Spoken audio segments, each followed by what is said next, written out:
balita sa sports. Sa kasika sa paugnat sa kusog, naturalization ni PBA player Benny Boatwright nalangan tungod sa tensyon sa Senado. Ang atong sports update dalit sa Windsor. Alang sa libre ninyong bets, windsor.ph.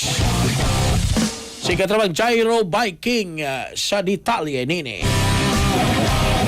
Nalangan ang pag-aprobar sa naturalization bill ni Benny Boatwright human makapakyas ang Senado sa pagkabot sa quorum atol sa gikatakdang sesyon ni adtong Lunes sa gabi. Lakip sa mga balaodnon nga unta hisgutan sa ikatulo ug katapusang pagbasa ang House Bill number 6639 o ang balaod nga naghatag og Philippine citizenship kang Boatwright. Mitambong si Boatwright sa sesyon uban sa representante sa Samahang Basketball ng Pilipinas apan wala madayon ang pagbasa sa balaod tungod kay 11 lamang ka senador ang mitambong. Lang sa gikinahanglang 13 aron adunay quorum. Niadtong Mayo 27 nakalusot na sa ikaduhang pagbasa ang naturalization bill ni Boatwright. Gilauman sa Gilas Pilipinas nga makadula siya uban ni Justin Brownlee sa pagdepensa sa kampyonato sa nasod sa umaabot nga Asian Games sa Setyembre. Alang sa natural nga suporta sa immune system ug natibuk-ang kahimsog sa lawas, kanunaya ang pagtumar sa Santon Plus Gold. Alang sa nagkaiusang Pilipino para sa Pilipinas. Kinain niyong katropang Gyro Biking X FM News.